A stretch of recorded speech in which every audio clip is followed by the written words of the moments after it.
यह मुंबई का एक हॉस्पिटल है जहां पर लगभग 14 साल की एक लड़की एडमिट है। उस लड़की के इलाज के लिए लेडी डॉक्टर पूछताछ के लिए लेडी पुलिस अधिकारी साफ सफाई करने जाएगा तो लेडीज डिपार्टमेंट ही का कोई जाएगा। यानी कि उस कमरे के अंदर एंट्री है तो सिर्फ महिला की, लेडीज की। इसके अलावा कोई भी व्यक्ति या पुरुष नाम से ना तो कोई वहाँ एंट्री होगा, ना ही पुरुष का नाम वहाँ लिया जाएगा।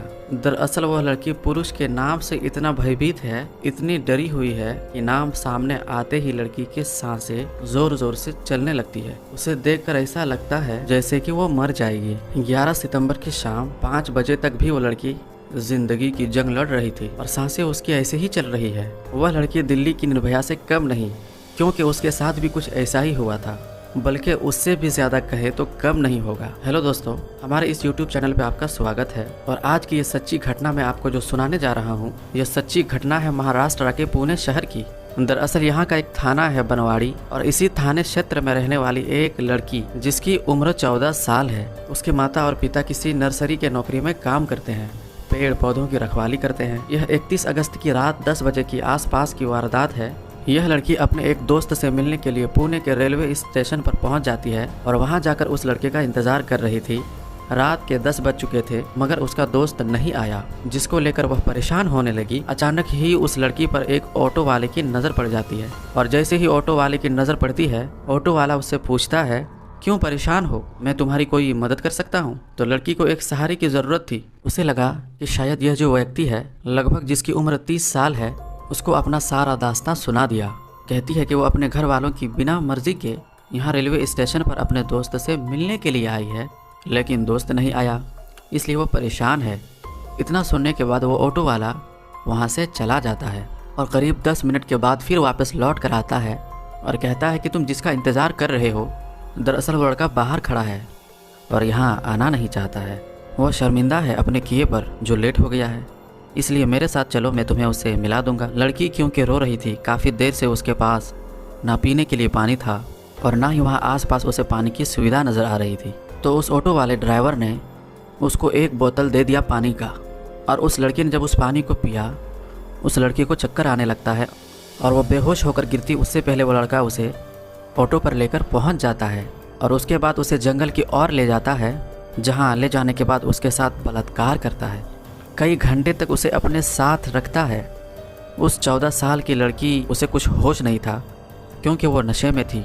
उसे पानी के रूप में कुछ नशीला पदार्थ पिलाया गया था। उसके बाद जब 2 या 3 घंटे बीत जाते हैं तो वो ड्राइवर एक लॉज में उसे ले जाता है। एक छोटा सा होटल होता है, उस होटल में ले जाता है तो वहाँ पर पहले से ही कुछ लड़के, कुछ और युवक इंतज़ार कर रहे थे।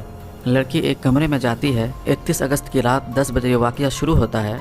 उसके बाद होटल में ले जाने के बाद, लॉज में कमरे में ले जाने के बाद लड़की को अंदर कमरे में बंद कर दिया जाता है और उसके पूरे कपड़े उतार दिए जाते हैं, यानी कि उसके बदन पर एक भी कपड़ा नहीं था।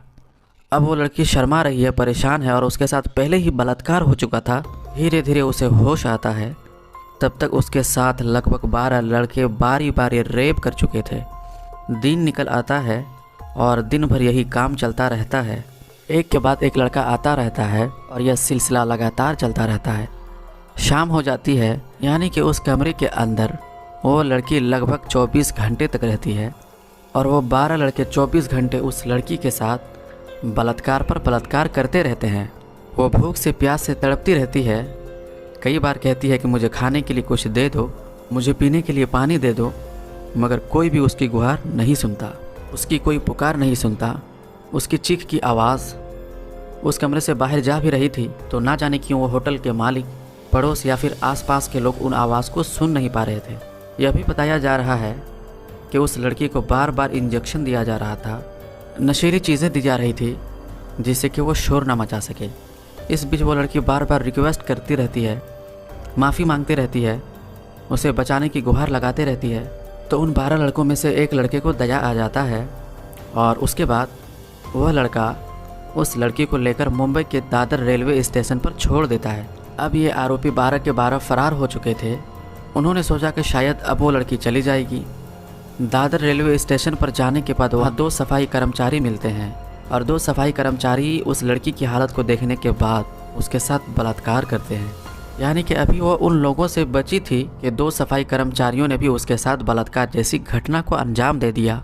दादर रेलवे स्टेशन से सफाई कर्मचारियों ने उसके साथ बलात्कार करने के बाद अपने पास काफ़ी समय तक रखा और एक ऐसी ट्रेन में बिठा दिया जिस ट्रेन की जो दिशा थी वो उत्तर की ओर जा रही थी। कई 100 किलोमीटर का सफ़र करते करते लड़की चंडीगढ़ पहुंच जाती है। एक कोने में डरी हुई सहमी हुई बैठी रहती है। इसी बीच ना जाने कितने लोग आते जाते हैं मगर किसी भी व्यक्ति की नज़र उस लड़की पर पहुंची नहीं। बहुत बड़ी परेशानी से गुजर रही थी। उसकी परेशानी किसी को दिखाई नहीं दे रही थी। यह भी किसी ने जानने की कोशिश नहीं की कि 48 घंटे से ज़्यादा उसके साथ 12 अलग अलग लोगों ने 2 सफाई कर्मचारियों ने बलात्कार किया था। उसके साथ इतनी दरिंदगी हुई थी, ना जाने क्यों किसी की उस पर नज़र ही नहीं जा रही थी। जैसे ही ट्रेन चंडीगढ़ में जाकर रुकती है, एक जीआरपी की पुलिसकर्मी उधर से निकल रहा था। अचानक उस लड़की को देखकर पल भर में समझ जाता है कि कुछ तो गड़बड़ है इसके साथ। वो उस लड़की से कहता है कि तुम परेशान हो, मैं तुम्हारी कुछ मदद कर सकता हूँ। मगर लड़की पुरुष जाति के नाम से डरी हुई थी, घबराई हुई थी, क्योंकि वर्दी में भी तो वो एक पुरुष ही था। उसे लग रहा था कि हो न हो यह भी उसे ले जाकर उसके साथ दुष्कर्म करेगा। वो लड़की चंडीगढ़ पर उतर जाती है। वह रेलवे स्टेशन पर उतर जाती है। डरी सहमी एक जगह बैठी होती है, मगर वह पुलिस वाला बहुत अच्छा इंसान था। वहाँ की एक महिला अधिकारी तत्काल मौके पर पहुँची, उस लड़की को खाना खिलाया, उसे अपने पास बिठाया और घंटों तक उसको दुलारते रही, प्यार करती रही। एक माँ की भूमिका में उस महिला अधिकारी ने उसका कुछ ही घंटों में दिल जीत लिया था। दिल जीतने के बाद लड़की ने अपनी आप बीती बताई और पूरी कहानी घर से निकलने से लेकर और चंडीगढ़ पहुंचने तक की एक एक वाक्य जब बताया तो महिला अधिकारी का रो रो कर बुरा हाल हो चुका। और साथ ही जो अधिकारी जो पुलिस वाला था वो अलग रोते रोते उसका भी बुरा हाल हो गया था। बात रोने वाली भी थी। किसी भी बेटी के साथ, किसी बहन के साथ इतनी भयानक वारदात अगर होती है तो शायद आंसुओं के अलावा और कुछ निकलेगा ही नहीं। निकलेगा तो उन दरिंदों के लिए बद्दुआएं या फिर कानून से सख्त कार्रवाई की मांग की गुहार निकलेंगी। उधर जब लड़की अपने घर से अचानक से गायब हो जाती है तो उसके माँ बाप जो कि बहुत ज़्यादा पढ़े लिखे नहीं थे, उन्होंने वहीं बनवारी थाने में जाकर अपनी बेटी की गुमशुदगी की रिपोर्ट दर्ज कराई। लेकिन पुलिस यहाँ की भी बाकी बहुत अच्छी थी। बनवारी थाने की पुलिस ने आसपास के लोगों से पूछताछ की और धीरे धीरे उसके बारे में जानने की कोशिश की। उसका जो मोबाइल नंबर था उसका CTR निकाली गई। उस इलाके में जितने भी CCTV कैमरे थे उनके बारे में पता करने की कोशिश की, मगर उस लड़की के बारे में कुछ पता ही नहीं चल रहा था। आखिरकार बहुत ढूंढने के बाद जब पता चलता है तो पुलिस ने बड़े ही गंभीरता से इस मामले की बहुत ही खूबसूरती से जांच की। यानी कि इस पूरी कहानी में पुलिस की जितनी तारीफ़ की जाए वो कम है।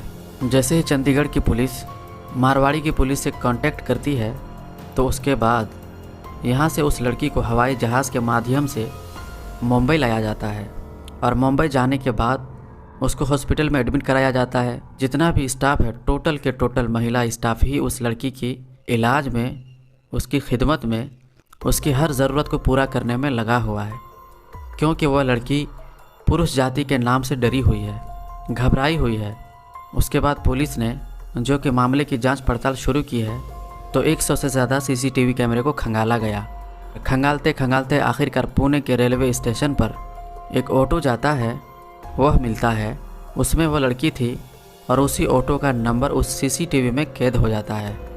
पुलिस ने दूसरे आरोपी को, जिसकी उम्र लगभग 30 साल की थी, उसको गिरफ्तार किया, उसको पकड़ा और एक एक करके जितने भी लोग थे यानी कि 12 के 12 लोग पकड़े गए। उसके बाद इस लड़की ने जो बताया था, अपना बयान दिया था दादर रेलवे स्टेशन का, उन दोनों सफाई कर्मचारियों को भी पकड़ा। पुलिस ने इस मामले में अभी तक 16 आरोपियों को गिरफ्तार किया है जो इस केस के सीधे सीधे तौर पर जुड़े हुए हैं।